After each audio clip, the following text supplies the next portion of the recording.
And welcome, everyone, to a March Madness 365 chat. I'm Andy Katz, pleased to be joined by a trio of big-time head coaches here. Shaka Smart from Texas, Anthony Grant from Dayton, and Matt Painter from Purdue. And Matt, I want to start with you because you are on the Men's Basketball Oversight Committee.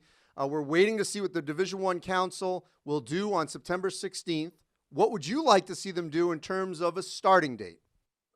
Well, I think, the end of November, I think just kind of that comfort zone when most schools are getting out, I think that's gonna weigh a lot in this situation. And the way you frame your questions is going to catch me because you're in those meetings and you kind of understand what people are comfortable with and what people aren't comfortable with. And it's been a little delicate, to be honest with you, because so many different people in the fall and what they've like our league's not playing, football, for example. So just trying to get it right and trying to do what's best, for the student athletes, but also have a pulse on, all the details around it, whether that's the testing, just the protocol, across the board, so we can get going and play basketball probably in late November.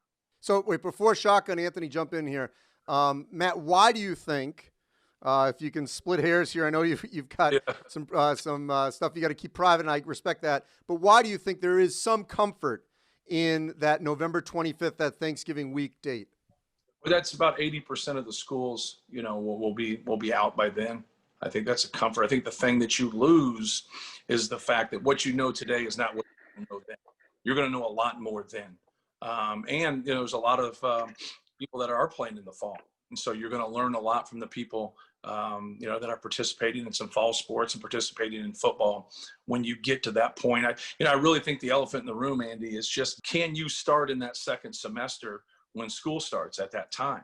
And hopefully we can get consistent testing across the board. And hopefully we can get some consistency from a medical standpoint. There's a lot of things that get talked about and got to get everybody in the room to really agree on kind of the do's and the don'ts.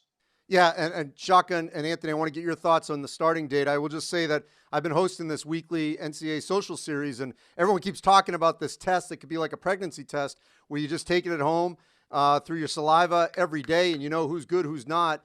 If we can get there, obviously that's a game changer if that's widespread. Shaka, then Anthony, when would you like to see, and when do you think it could start?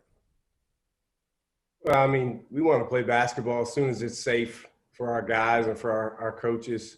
So, we'd love to start in the normal time, but this is anything but a normal year. I think the interesting thing is, I know in our conference, the decisions being made with football are so, front and center right now, and we don't really have a crystal ball in terms of what's going to happen with that. So kind of have to make the best decision possible in mid-September. And obviously we all know that there's going to be some changes from there.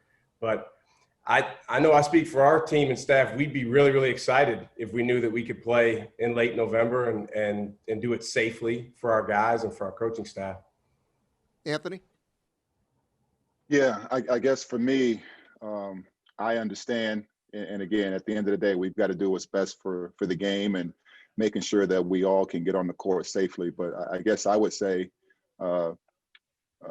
give me the rules of the race before I tell you what race I want to run, right? So at the end of the day, if we're going to go to a late November start date, which means we'll miss some opportunities to play in some games early in the year that we've all scheduled, that we'll lose.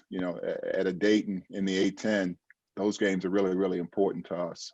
So if we lose those games, then on the back end, how are we being evaluated at the end of the year when it comes time for NCAA selection at large bids and those type of things? So, it's important that we look on the front end and control the controllables. But I'd also like for the committee to consider, okay, what's the criteria if some of those games can't be replaced on a schedule when we lose some of those opportunities for teams in the A-10 or some other conferences? What's going to be, what are we being told? Because we don't have the luxury of having those quad 1 and quad 2 games that maybe some of the Power Fives can get in their conferences. we won't have access to those if we're not able to play in some of these exempt tournaments. And I speak for not only Dayton, but for several other schools in our league and other teams across the country that will miss those opportunities. And when it comes down to it, what type of criteria are we selecting an NCAA tournament field from?